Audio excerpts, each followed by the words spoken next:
की मी आज स्वयंपाक बनवण्या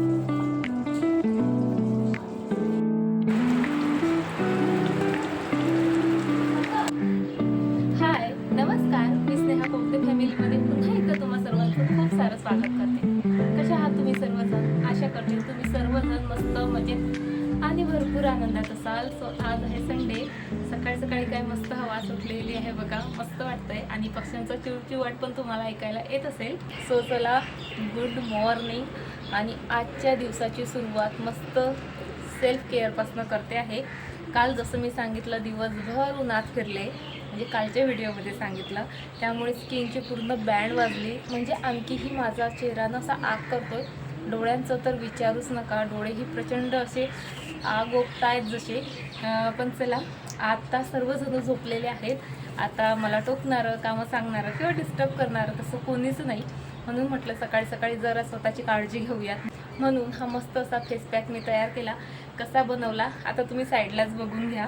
सो सर्वात आधी तर यामध्ये मी कसा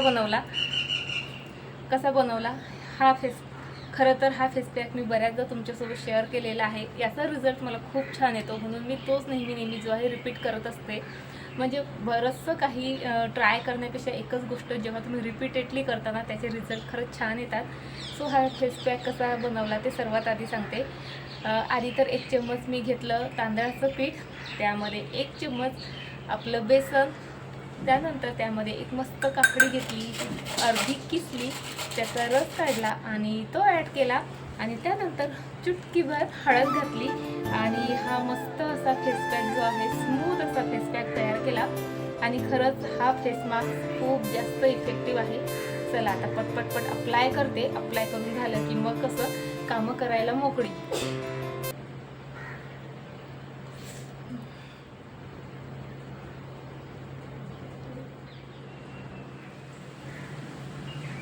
कालपासनं पिहूला बरं वाटत नाही आहे आणि कसं मुलांना बरं नसलं की लगेचच धावत हॉस्पिटलमध्ये काही मी नेत नसते, म्हणजे आधी घरच्या ज्या मेडिसिन वगैरे आहेत ते देत असते। सो त्या दिल्यात मी काल सायंकाळी त्याला, त्यानंतर ताप बऱ्यापैकी होता सकाळी उठला तरी पण। सो आता पुन्हा जे आहे त्याच्या डोक्यावर मी पाण्याच्या पट्ट्या ठेवते आहे। शिवाय त्याला म्हणजे मी केव्हाची बोलते आहे की बाळा तुला मी ओल्या कपड्याने पुसून देते म्हणजे तुला बरं वाटेल, पण तो ऐकतच नव्हता। तरी जबरदस्तीने जितकं शक्य होईल तितकं त्याचा चेहरा, हातपाय जे आहे मी ओल्या कपड्याने पुसलेले आहेत। होप सो त्याला आज बरं वाटावं, कारण पिहू असा झोपून असल्यानं खरंच मला करमत नाही, काय करावं ते सुचत नाही। आणि बरं नसलं की मुलं फायदाही बघा किती घेऊन घेतात, नाहीतर सकाळी अशी टी व्ही बघायला मी त्याला देत नाही, पण आज बरं नाही त्यामुळे सकाळी सकाळी आमचं असं टी व्ही बघणं चाललं आहे।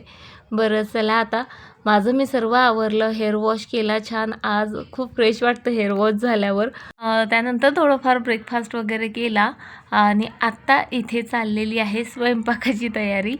सो आज स्वयंपाक करण्यासाठी मी खूप जास्त एक्सायटेड आहे, कारण आज पहिल्यांदा मी ते जे मातीचं भांडं आणलं होतं त्यामध्ये भाजी बनवणार होते। सो आता काहीतरी विशेष बनवावं असं ठरलेलं। सो पालक पनीर जे आहे ते आज मी बनवते आहे।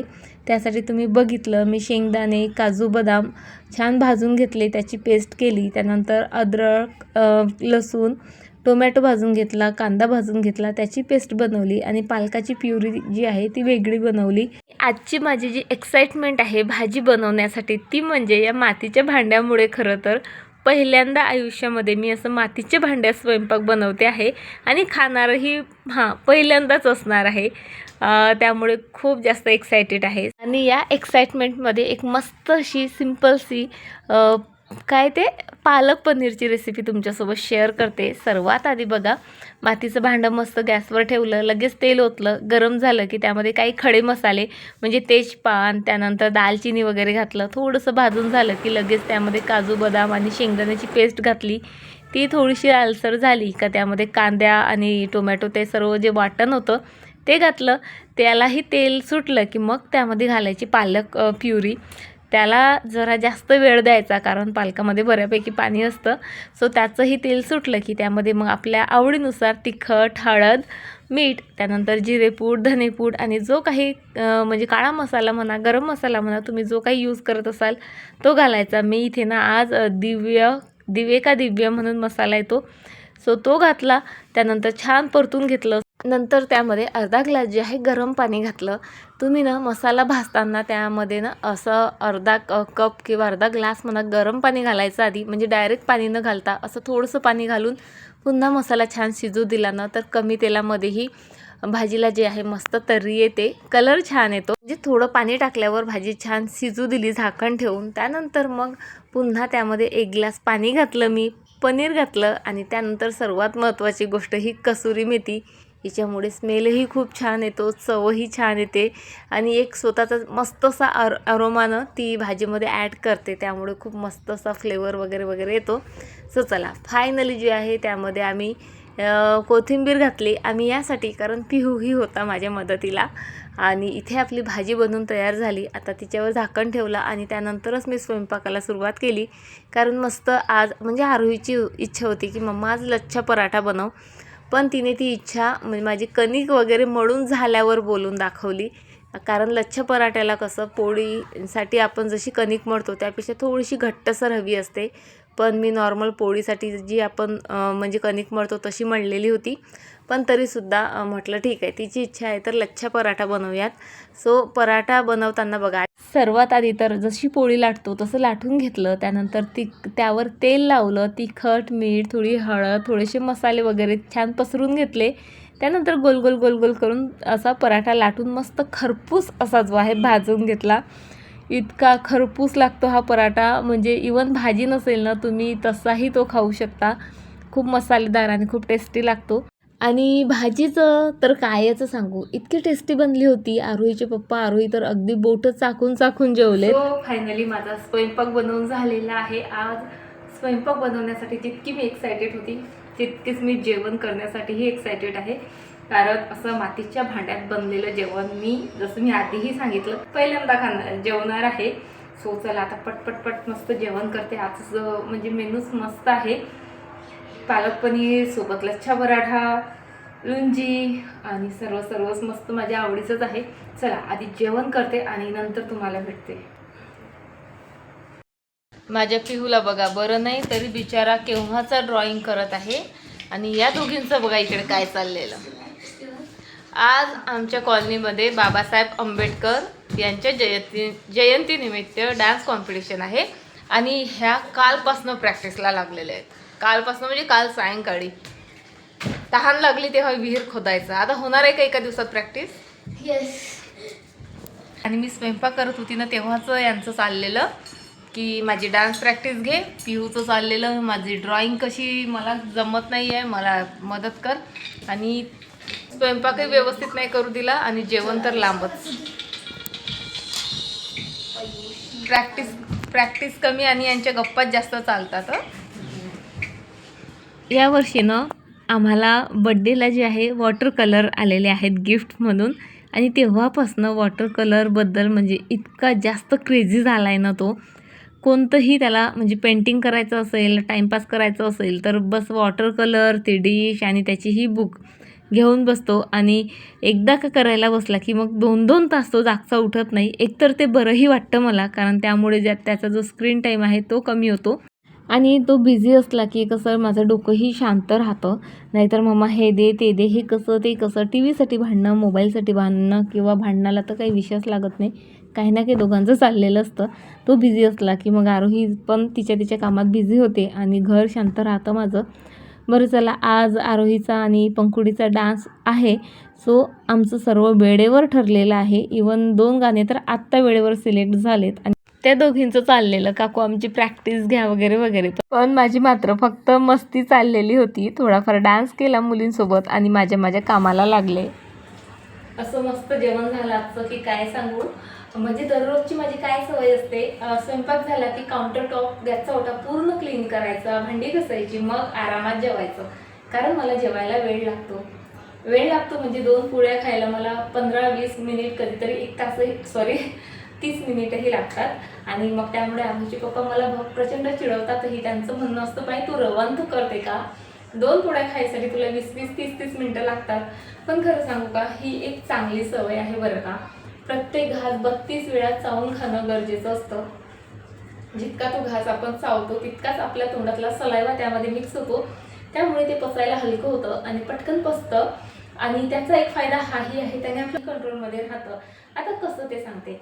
आपण जेव्हा तो 32 वेळा चावतो ना, त्यामुळे ना आपलं पोट पटकन भरतं.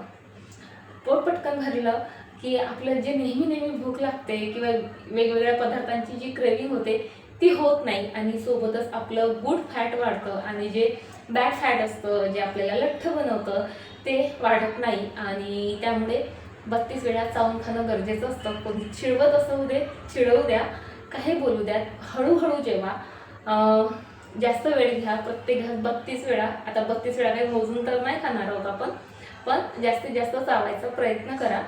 सो ते बाबा जेवायला तेवढा वेळ माझा घेतेच, आणि त्यामुळे मग मी आधी कामं आटपून घेत असते आणि नंतर आरामात जेवत असते. सो चला आता भांडी घासायची आहेत, आणि सोबतच ही जी मातीची भांडी आहेत तीही क्लीन करायची आहेत. आता मातीची भांडी वापरण्यापूर्वी त्याची कशी काळजी घ्यायची किंवा ती कशी क्लीन करायची हे मी ऑलरेडी तुमच्यासोबत शेअर केलं आहे. आता वापरून झाल्यानंतर ही खरकटी मातीची भांडी कशी क्लीन करायची सो तेही तुमच्यासोबत शेअर करते. चला आता पटपट आधी ही भांडी घासून क्लीन करते आणि नंतर ही हंडी क्लीन करायला घेते. सर्वात आधी तर मातीची भांडी फक्त पाण्याने व्यवस्थित स्वच्छ धुवून घ्या. ही मातीची भांडी क्लीन करताना तुम्ही कोणत्याही सोपचा किंवा लिक्विड जेलचा वगैरे कशाचाही उपयोग करू नका, कारण मातीची भांडी सच्छिद्र असतात बघा. सो अशा वेळी ना ते सोप वगैरे डिटर्जंट त्यामध्ये जाऊन फसतं आणि ते काही व्यवस्थित निघत नाही, आणि मग पुढल्या वेळेस जेव्हा आपण स्वयंपाक करतो ना ते आपल्या पोटात जातं. म्हणून मातीची भांडी घासताना नेहमी तांदळाचं पीठ, त्यानंतर खायचा सोडा आणि निंबू ह्या 3च गोष्टी यूज करायच्या. तुम्ही पहिल्यांदा मातीची भांडी वॉश करत असू द्यात किंवा प्रत्येक वेळेस स्वयंपाक झाल्यावर वॉश करताना सुद्धा तुम्ही हीच मेथड वापरली पाहिजे. तांदळाचं पीठ, त्यानंतर खायचा सोडा आणि निंबू. आता खायचा सोडा आणि निंबू चिकटपणा पूर्ण क्लीन करते, आणि तांदळाचं पीठ जे आहे एक स्क्रबरचं काम करतं. जो काही चिकटावा असेल किंवा भाजीचे अन्नाचे जे कण असतील ते अगदी व्यवस्थित प्रकारे स्क्रब करून जे आहे बाहेर काढते. सो त्यामुळे या 3 पदार्थांचा उपयोग करूनच तुम्ही मातीची भांडी घासली ना किती वर्षानुवर्ष टिकतात आणि सोबतच हेल्दीही राहतात. आणि पुन्हा एक, अशी भांडी घासताना स्क्रबरचा प्लीज उपयोग करू नका. सॉफ्ट स्क्रबर असेल, कधी यूज केलेलं नसेल तर मात्र करू शकता. मी तरी हाताने घसते किंवा नारळाची जी घसणी येते ना, काय म्हणतो आपण त्याला, सो त्याचाही उपयोग तुम्ही करून घेऊ शकता. चला, मातीचं भांडं आतून बाहेरून छान स्वच्छ धुवून घेतलं मी, आणि आत्ता मला याला उन्हात वाळायला घालायचं आहे. मातीचं भांडं प्रत्येक वेळेस वापरून झाल्यानंतर तुम्ही ते उन्हात वाळवत घालत जा, त्यामुळे त्यातला जो स्मेल असतो मसाल्याचा, भाजीचा, तो निघून जातो.